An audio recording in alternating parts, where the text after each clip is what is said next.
This is how to pyrate in Stables. Stables has some very efficient ways of pyrating, and they're very, very important to know because they save a lot of time. I basically would just been skipping this, but you should be feathering these like into your route essentially. When we're down in this gap, this will be the left gap pyrite. What we do is after we have built up here or built through here, depending on what route you're doing, um, we are going to make sure our pie chart was like uh, preset or whatever, and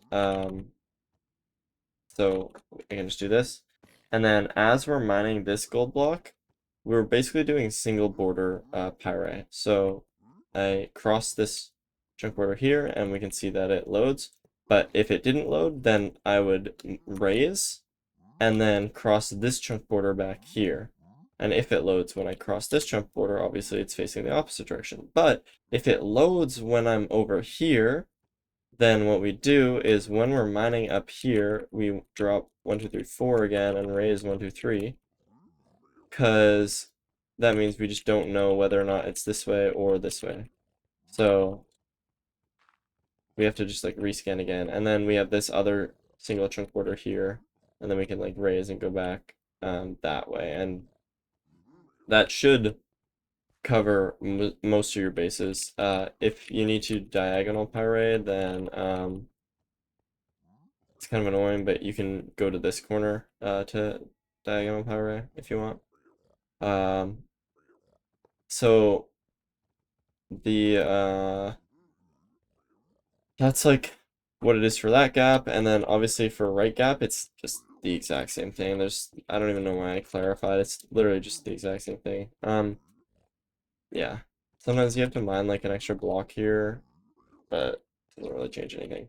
Um, and then I think the next thing that's important to explain is like how to pyrite on triples. Triples are like kind of uh annoying, I guess. But it's important to like know how to pyrite on them.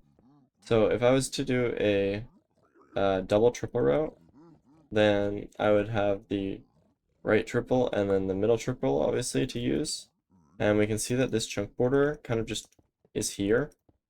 So while I'm back here getting this gold, after I get this gold, I would do my pyrite like this.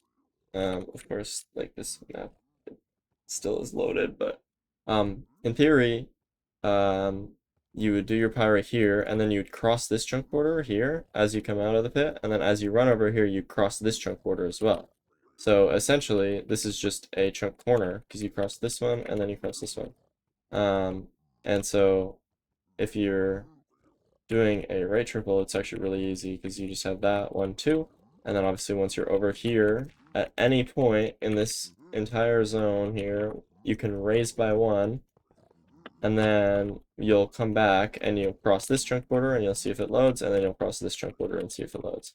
You're just doing a diagonal pyrite, you're just doing it a little bit wider, that's all. For the middle triple, it's a little bit different. So middle triple can actually be pretty annoying, I would say. But you basically just get used to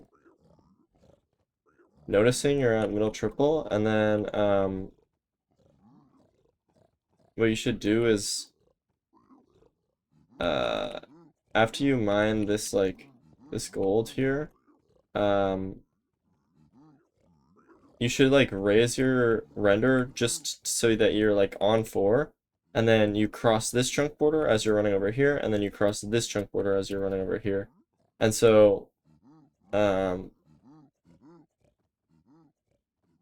you can, once you're over here on this side, like this is again just like kind of the same corner at like 4 corner uh or like corner pyrite, I guess. I don't know how to explain it exactly, but it's the same. It's just corner pyrite, but like it's just slightly weirder because um you start it a bit later.